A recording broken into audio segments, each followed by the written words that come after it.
इस वक्त की बड़ी और अहम खबर सबसे पहले आपको बता दें, दिल्ली दंगों से जुड़ी हुई खबर मिल रही है। बंगाल पहुंच चुकी है स्पेशल टीम, क्राइम ब्रांच की टीम पहुंची है दिल्ली दंगे के मुख्य आरोपी अंसार की कुंडली खंगालने के लिए।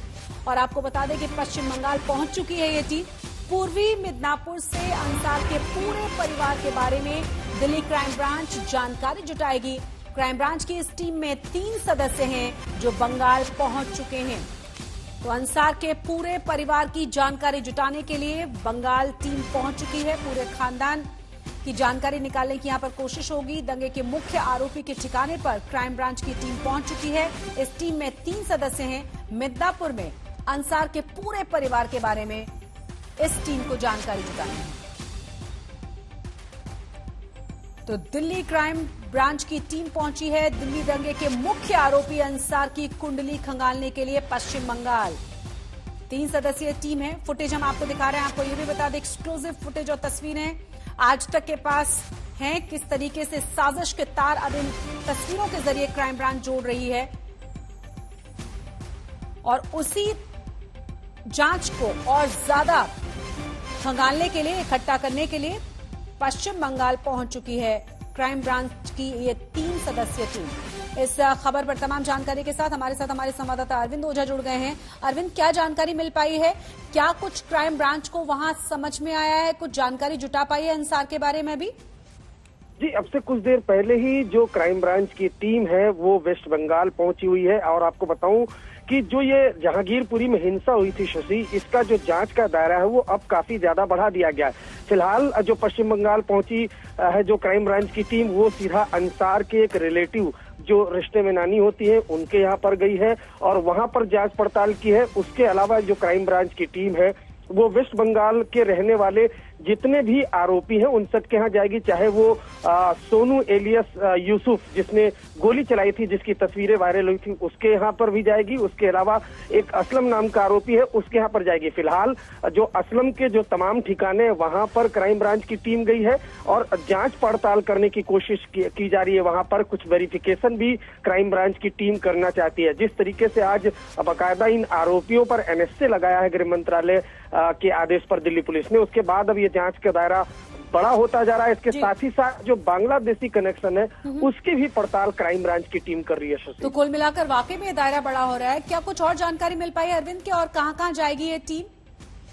जी देखिए, फिलहाल जो पश्चिम बंगाल का मिदनापुर है वहां पर क्राइम ब्रांच की ये टीम पहुंची और देर रात पहुंचते ही पड़ताल शुरू हुई। जो हमारे सूत्र है वो बता रहे हैं कि जो अंसार, जो जहांगीरपुरी हिंसा का मास्टरमाइंड है, उसके बारे में खास तौर पर पड़ताल की गई। न सिर्फ जहांगीरपुरी में उसके बारे में पड़ताल की जा रही है और एक के बाद इसको लेकर खुलासे हो रहे हैं, उसके आपराधिक जो क्रियाकलाप है उसको लेकर खुलासे हो रहे हैं, बल्कि वेस्ट बंगाल में भी जाकर पड़ताल करने की कोशिश की जा रही है। और साथ ही साथ ये भी जानने की कोशिश कर रही है कि आखिर इसके पास इतनी अकूत दौलत आई कैसे है, किस तरह के ये काम करता है। उसके अलावा इसके जो पारिवारिक पृष्ठभूमि है इसके बारे में भी जांच पड़ताल कर रही है।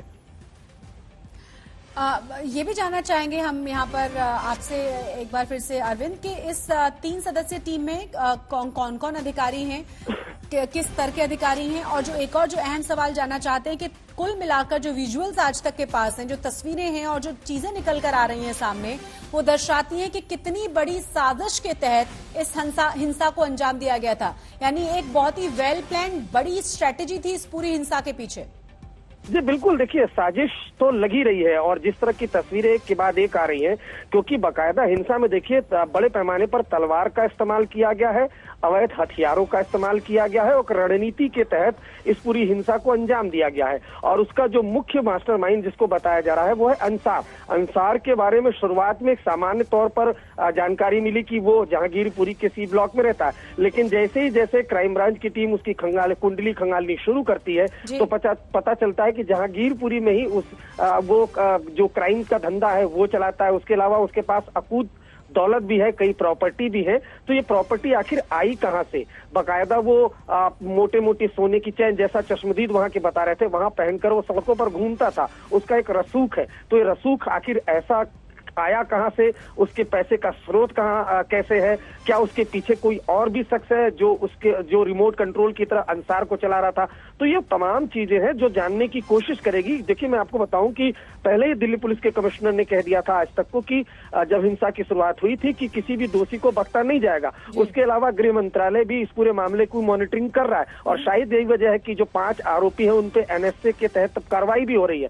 कल एमसीडी जहांगीरपुरी इलाके में एक्शन मोड में भी रहेगी। जो अवैध तरीके से इंक्रोचमेंट किया गया है, बहुत मुमकिन है कि इस पर बुलडोजर भी चलाया जाए। तो हर तरफ से जो जांच की दिशा, जांच का जो दायरा है वो काफी ज्यादा बढ़ा दिया गया है और शायद यही वजह है कि 3 सदस्यीय टीम वेस्ट बंगाल के फिलहाल मिदनापुर में है। बिल्कुल, ये टीम पहुंच चुकी है मिदनापुर वेस्ट बंगाल के और आपको बता दें कि तमाम जानकारी जुटाने की कोशिश की जा रही है।